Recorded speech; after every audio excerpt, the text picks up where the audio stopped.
Teekwa Scarborough for those who do not know me. I am a virtual assistant coach. I am the founder and CEO of PowerPro Assistants. And what is PowerPro Assistants? PowerPro Assistants is a virtual assistant agency. I have talented virtual assistants that I connect to small business owners. So today we're going to talk about how important it is to connect with your clients working as a virtual assistant. I have an internship program in place that is limited per year to small business owners that are just starting up and to virtual assistants who are just getting started.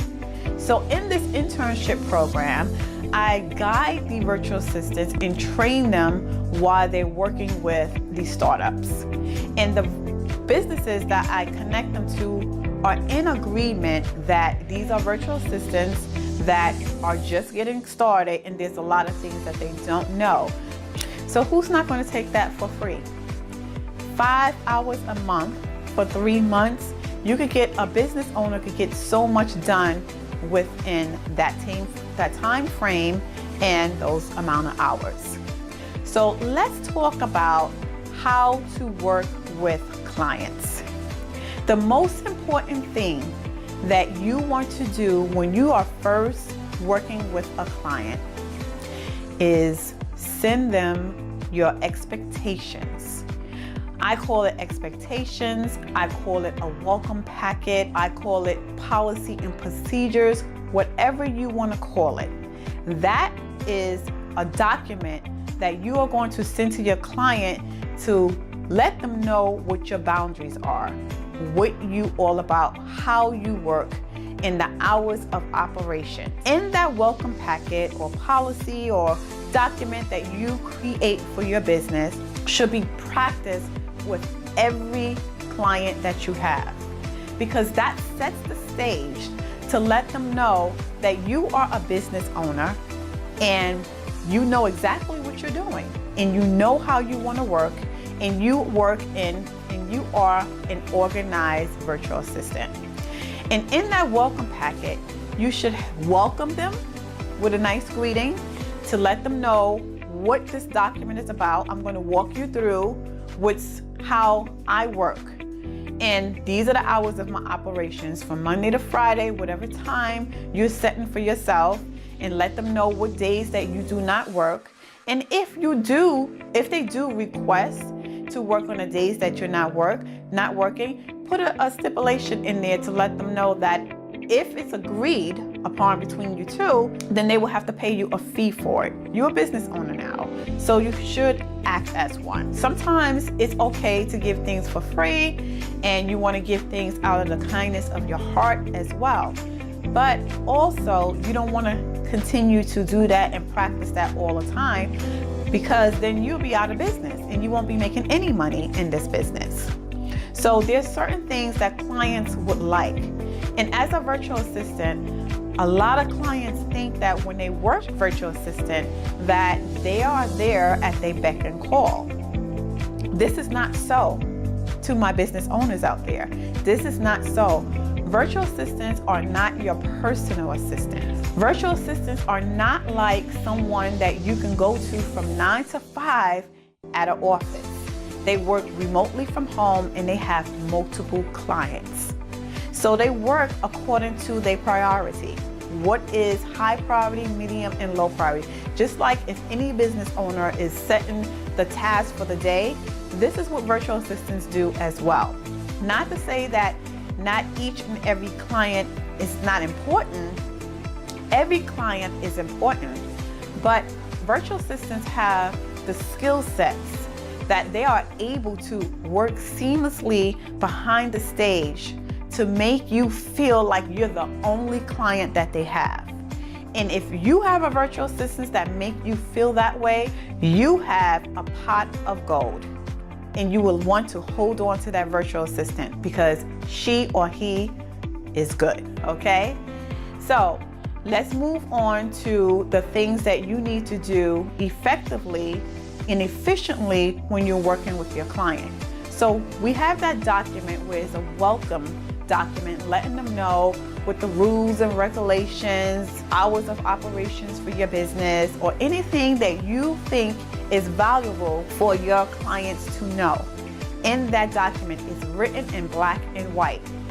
If anything was to ever come up and your client sends something, for example, to you through any of the project management tools that you're working with, whether you doing it via email on a project management tool like Basecamp or Trello, and they send a message to you during the time that you're not working. And they send a follow-up saying that, okay, I'm not getting answered. Has this been done?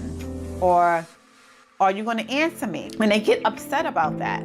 This is where you professionally remind them about that welcome packet or the policy and procedures that you have created and have given to them. And what I do when I work with my clients is when there's policies and procedures in place, at my job, we have travel policies that we have to follow by. It's our job to know those policies. So when we are doing travel expenses, we have to know those policies when we check in to make sure that everything is lined up, they have everything that they need to do line by line, because their travel expenses have to go through us before we push that approval button. Otherwise, it's going to get rejected and then we have to do it over again. Save time. Know the policies, know what's going on. So that is for your client and for yourself as well. You should be reading the policies from your client's business as well, so you know the procedures and policies as well. It's very important for you to know those things as well. So that way, when something comes up, you know that you had it in black and white, you know that you gave them the welcome packet or policies and procedures.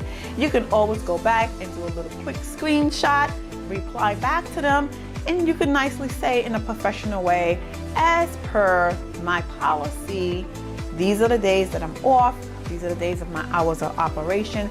Therefore, you will not receive a message back from me or reply back during these hours. Just to give them a little reminder, because you got to remember, you are working with busy business owners, and sometimes they read through the policies and sometimes they don't. So you just have to nudge them a little bit and just give them a little reminder, just to let them know what your procedures and policies are. And when you do that, they will respect you. They will respect you more, and they will know their boundaries and know your boundaries as well. So now that we worked out the welcome, the policies, and we got that all out of the way. The next thing that I would do, and I highly suggest, is having an expectation call. Especially if you're just working with a client, you want to have the expectation call. Although you had your discovery call, you had all the tasks and responsibilities that you're going to be doing with this client, but the next thing you want to do is get on a call and say, what are your expectations of me? And then in return, you will want to tell them the expectations of them as well. It's a two-way street. This is a relationship. This is not a one-way street. You're a business owner to a business owner. You're not someone who just work in the office and work for a company or a CEO and the boss tell you what to do.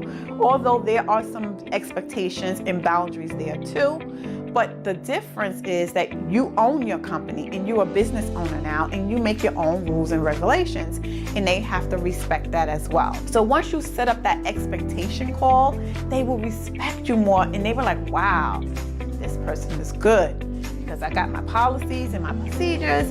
Now we talking about expectation calls, like, wow, she or he got to go on, because it's a female or male virtual assistant, right? So you set up that call and you say, okay, so now what we're going to do, we are going to set up weekly calls because we're just getting started, and I need to get to know you, and also you need to train me on some things that I need to know about your business. So do you have any documentations or any files that I can go over to get familiar with your business and also know what your policies and procedures are? So when I'm interacting with either anybody on your team or any of your clients, I know what the expectations are and I know what the procedures and the policies are. So therefore, if one of your teammates are not following those procedures or policies, I can remind them on your behalf so that there's nothing that gets confusing or something that falls through the cracks or something that could make or break your business. It's very important for a virtual assistant to know these things because you want your business to continue, you want their business to continue to work like a well-oiled machine. They hired you so that they can concentrate on things that they need to concentrate rather than concentrate on the things that take up a lot of their time, which is administrative work or tweaks to the website or their social media content and engaging. Sometimes business owners do not have time to engage with their target audience online. So they hire a virtual assistant to do that for them. So now we've talked about that welcome or policy and procedures. We talked about that expectation call meetings. And then also we're setting up weekly meetings. You can call them admin meetings. You can call it client admin discussion, whatever you want to call it. You should be setting up weekly meetings with your client so that you both are on the same page. Now, no one said that the meetings are always going to take place every week. It may be times where your client is just too busy and they cannot meet with you. That's okay. That's why we have email. You can send them an email and say, hey, I know that we missed our meeting this week, but I just wanted to give you an update on some of the things that I've been working on and a status of the things that are pending and also what are complete. So just let me know when we can set up a meeting or if we need to set up a meeting, because you may not need to set a meeting. That email could just cover everything and on both sides, on both ends, it's satisfied, okay? So we talked about policies and procedures, the welcome packet, we talked about the expectation meeting, we talked about those weekly meetings as well, and making sure that you are in tune with your client. And those are the important things in your business as a virtual assistant. Just making sure that you are on point with your client.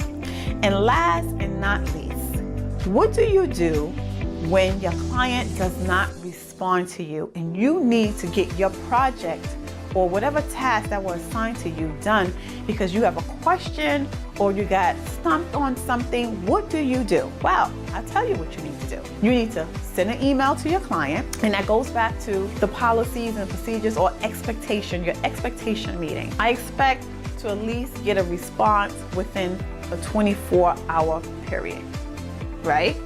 Especially if it's something that it's time sensitive. What do we do when things are time sensitive?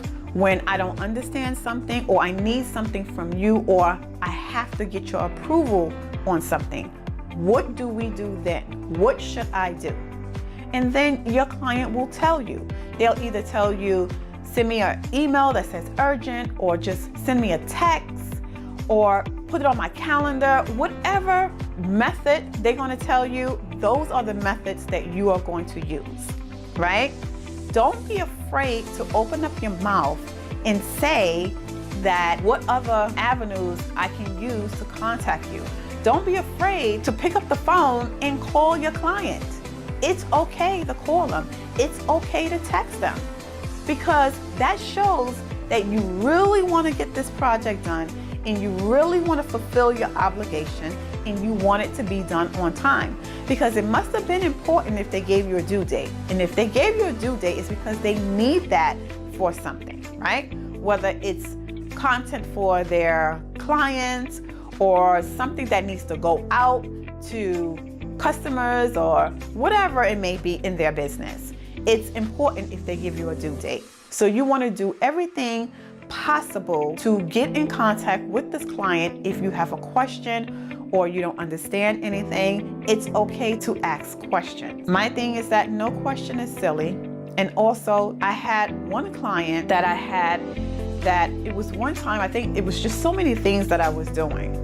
And it was one stuff I was stumped on, but I just parked it for a little bit and I was just working on other stuff. And she did come to me and she was like, oh, Teekwa, I know that you was working on this certain project. I just want to know where it was at. So then I was like, well, you know what? I had a question about that. So then I went to the office and we talked. She's like, Teekwa, I don't care what I'm doing or how many questions you ask me. I'd rather for you to come and ask me 100 questions That way you can get the project done or get it on time or get it done the right way. I'd rather for you to come to me and ask me as many questions as possible. Don't feel that it's going to bother me, or don't feel that I'm going to look at you or expect that you know everything. You just don't know everything. When you have that conversation with your client, things run so much smoother and you just go, breathe. So those are the things that you need to have and you need to do when you're working with a client. So I hope that this was very helpful to you in your business. I don't like leaving this broadcast by telling you, be blessed, love yourself, love God Almighty, because when you put Him first and you love Him, everything else will be added to you, whether it's personal or business. You will be blessed. Also, know your purpose. And if you don't know your purpose, you need to ask the Almighty God for that information. And if you do know your purpose, come on guys, you know what to do. Walk in it, walk in it, walk in it. Goodbye guys.